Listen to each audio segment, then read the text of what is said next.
One of the things that you guys ask me for the most is how do you do the calculations for CeMAP 3? And I think it's time that I just give the people what they want, so let's do this.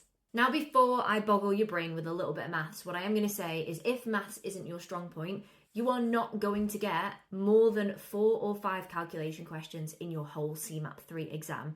You will also get no calculation questions in your CeMAP 1, and you are very, very, very unlikely to get calculation questions in CeMAP 2 either.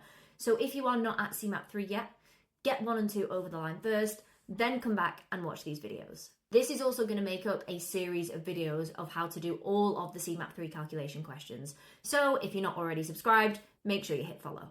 The first one we're going to focus on is something called a loan to value calculation.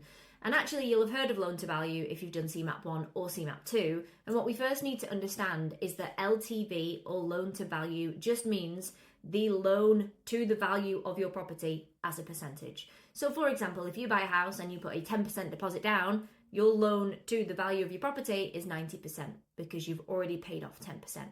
If you've been in your house a while and you've paid off 40% of your property, your loan to the value of your property would be 60%. It's that simple. But you can get asked how to calculate the loan to value in your exam, so let's go through that calculation real quick.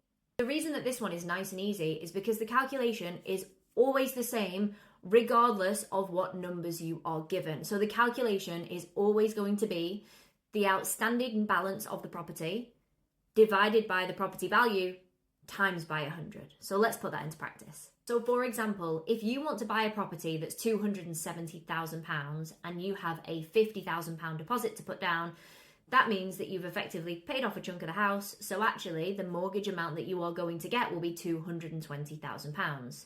If our calculation is always outstanding balance divided by property value times by 100, our outstanding mortgage balance in this instance is £220,000. We are going to divide that by the property value, which is £270,000, and then we are going to times that by 100. When you do that, the figure that you should get, and I hope you all have a calculator to hand, is 81.48. And what that means is that that person's loan to value is 81.48%, or 81% if you want to round it down. The best way that I can advise you guys on this is to write down a bunch of scenarios just like the ones that you'll get in CeMAP 3. Say, Jenny has a house, it's worth this much money, she has this much deposit, and then go away and work out the loan to value.